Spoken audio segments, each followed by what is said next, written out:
అయితే ఈ దర్యాప్తు నడుస్తున్న సమయంలోనే ప్రస్తుతం కేటీఆర్ హైకోర్టుని ఆశ్రయించారు. క్వాష్ పిటిషన్ దాఖలు చేయబోతున్నారు ఈడీ కేసుపై. సో ఫార్ములా ఈ రేస్ లో ఈడీ కేసుపై హైకోర్టుకు వెళ్లే ఆలోచనలో ఉన్నారు మాజీ మంత్రి కేటీఆర్. ఈడీ కేసుపైన క్వాష్ పిటిషన్ దాఖలు చేసే అవకాశం ఉన్నట్టు తెలుస్తోంది. ఏసీబీ కేసులో ఈ నెల 30 వరకు కేటీఆర్ ను అరెస్ట్ చేయొద్దని నిన్న హైకోర్టు ఆదేశాలు ఇచ్చింది. ఏసీబీ నుంచి ఫైల్స్ చేరిన తర్వాత ఈడీ ఈసీఐఆర్ నమోదు చేసింది. త్వరలో కేటీఆర్ కు ఈడీ నోటీసులు ఇవ్వబోతోంది. ఫెబా నిబంధనలు ఉల్లంఘించి విదేశీ కంపెనీకు చెల్లింపులు చేసినట్టుగా కేటీఆర్ పై ఈడీ అభియోగాలు మోపింది. ఎలాంటి అనుమతులు లేకుండా నగదు చెల్లించడంతో హెచ్ఎండీఏకు ఐటీ శాఖ 8 కోట్ల రూపాయల ఫైన్ విధించింది.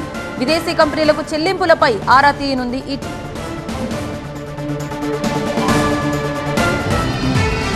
ప్రిన్సిపల్ కరెస్పాండెంట్ ప్రణీత ప్రస్తుతం లైవ్ లో సిద్ధంగా ఉన్నారు డీటెయిల్స్ అందించడానికి. Over to you Praneetha.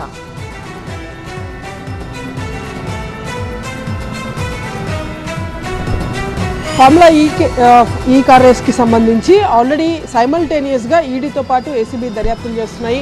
నిన్న ఏసీబీ ఇచ్చినటువంటి డాక్యుమెంట్స్ అన్నింటినీ తీసుకున్న తర్వాత ఈడీ కూడా ఈ కేసుని నమోదు చేసింది. ఫార్ములా ఈ కార్ రేస్కి సంబంధించి A1గా కేటీఆర్, A2గా అరవింద్ కుమార్, A3గా బిఎల్ఎన్ రెడ్డి ముగ్గురిని కూడా చేరుస్తూ ఈసీఐఆర్ని ఆల్రెడీ ఈడీ కూడా నమోదు చేసింది.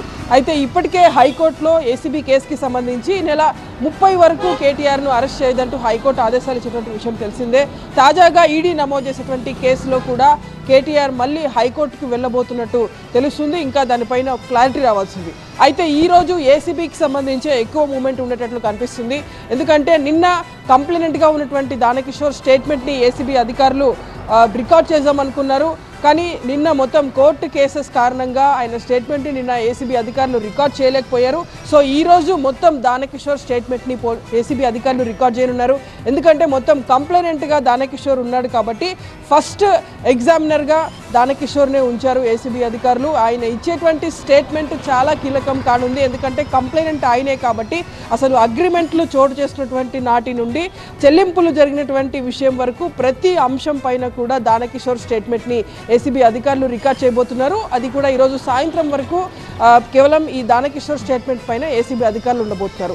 ఫర్దర్గా ఈ నిందితులు ఎవరైతే కేటీఆర్తో పాటు అరవింద్ కుమార్ అట్లాగే బిఎల్ఎన్ రెడ్డి వీరికి సంబంధించినటువంటి నోటీసుల వ్యవహారం పైన మాత్రం నెక్స్ట్ వీక్ అంటే మండే రోజు వీళ్ళకి ఏసీబీ నోటీసులు ఇచ్చే అవకాశం ఉంది. Thank you Praneetha.